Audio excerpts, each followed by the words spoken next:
আসসালামু আলাইকুম প্রিয় viewers, welcome back to my channel. আশা করি সকলে ভালো আছেন, সুস্থ আছেন। অনেক পুরুষ ভাইদের এবং নারীদের একটি কমন প্রশ্ন ছিল, আপনারা অনেকেই জানতে চেয়েছিলেন যে স্বামী স্ত্রী মিলন করার পরে বা সেক্স করার পরে অতিরিক্ত দুর্বল লাগে কেন। এবং এই যে দুর্বলতা লাগে এটা দেখা যাচ্ছে কারো কারো কয়েক ঘন্টা এবং কারো কারো দেখা যাচ্ছে কয়েকদিন পর্যন্ত শারীরিক যে দুর্বলতা এটা আপনারা অনুভব করেন। আসলে একজন নারী বা পুরুষ স্বামী স্ত্রী যখন সহবাসটা করছেন, করার পরে যে এই যে অতিরিক্ত দুর্বল লাগতেছে এবং কারো দেখা যাচ্ছে কয়েক ঘন্টা থেকে যে কয়েকদিন পর্যন্ত লাগতেছে, এটা অবশ্য একটা কারণ থাকে।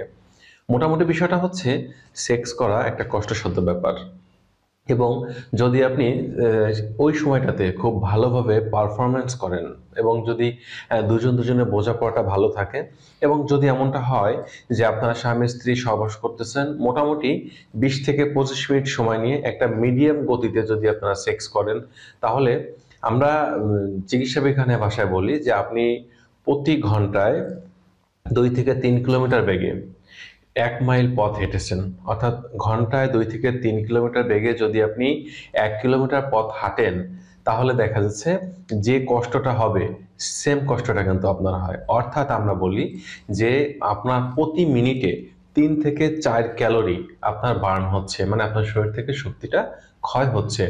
এখন যদি আপনি 20 থেকে 25 মিনিট একটা সময় নিয়ে সহবাসটা করেন, তাহলে আমরা ধরতে পারি যে 100 থেকে 120 ক্যালোরি পর্যন্ত আপনার শরীর থেকে বার্ন হচ্ছে। এই যে শক্তিটা বার্ন হচ্ছে বা আপনার শক্তি যে সঞ্চয়টা ছিল সেটা ক্ষয়প্রাপ্ত হচ্ছে, এই কারণে কিন্তু আপনার দুর্বল লাগতেছে।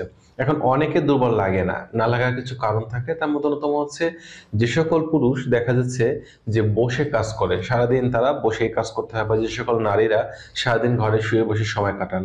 আসলে সেক্স করার সময় যে শারীরিক গতিটা বৃদ্ধি পায়, আমাদের যে কসরতটা করতে হয়, আমরা যদি কোনো প্রকার ফিজিক্যাল এক্সারসাইজ না করি, হাঁটা চলা বা দৌড়ানি কোনো কাজ না করি, সারাদিন ঘরে শুয়ে বসে থাকি, তাহলে দেখা যাবে আমরা সারাদিন যেহেতু বসে থাকতে অভ্যস্ত বা আমাদের অভ্যাস হয়ে গেছে, সে কারণে আপনি যখন সেক্স করছেন তখন আপনার কাছে মনে হবে যে আপনি অতিরিক্ত কোনো কষ্ট করে ফেলছেন।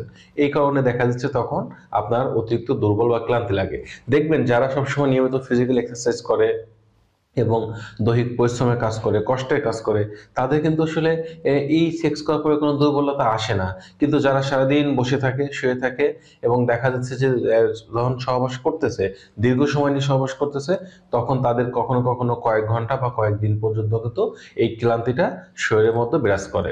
তাছাড়া আরেকটা বিষয় থাকে, যদি কারো শরীর অতিরিক্ত মোটা হয়, অর্থাৎ যারা দেখা যাচ্ছে ওভারওয়েট নিয়ে আমরা জীবনযাপন করতেছি, তো এই ক্ষেত্রে যদি আপনার শরীর এতটা ওজন নিয়ে যদি আপনার দীর্ঘ সময় স্ত্রীর সাথে পারফরমেন্স করতে হয়, তাহলে কিন্তু পরবর্তীতে বিশাল একটা ক্লান্তি আপনার জন্য অপেক্ষা করতেছে, বা এই ক্লান্তিটা কিন্তু আপনি অনুভব করতেছেন।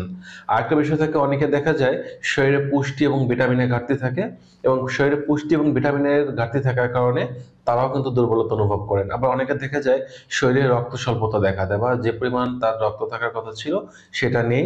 এছাড়া বিভিন্ন প্রকার ভিটামিন এবং বিষণ্ণতা এবং দেখা যাচ্ছে রাত জেগে থাকা বা রাতে ঘুম না হওয়া, নানান কারণে কিন্তু দেখা যায় শারীরিক যে সাইকেলটা আমরা বলি বা একটা নিয়মতান্ত্রিকতা যেটা বলা হয়, এটা যদি ঠিক না থাকে, যদি শারীরিকভাবে মানসিকভাবে আপনি সুস্থ না থাকেন, সেক্ষেত্রে দেখা যাচ্ছে সহবাস করার পরে আপনার মধ্যে অত্যাধিক ক্লান্তি বা দুর্বলতা এটা কয়েকদিন থেকে কয়েক ঘন্টা পর্যন্ত আপনি কিন্তু অনুভব করতে পারেন।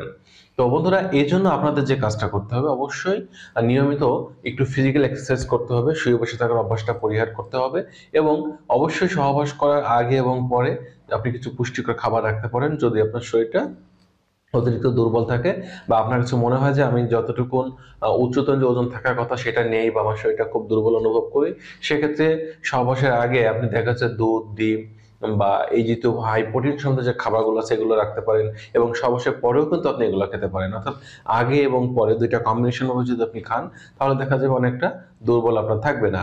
আর যারা শুয়ে বসে কাজ করি বা অফিসিয়াল জব যাদের করতে হয়, যারা আসলে তেমন এক্সারসাইজ করার সুযোগ পাই না, চেষ্টা করতে হবে অন্তত দিনের ভেতর যে কোনো একটা টাইম যেন আমরা 30 থেকে 40 মিনিট সময়টা বের করে আমরা এক্সারসাইজটা করতে পারি।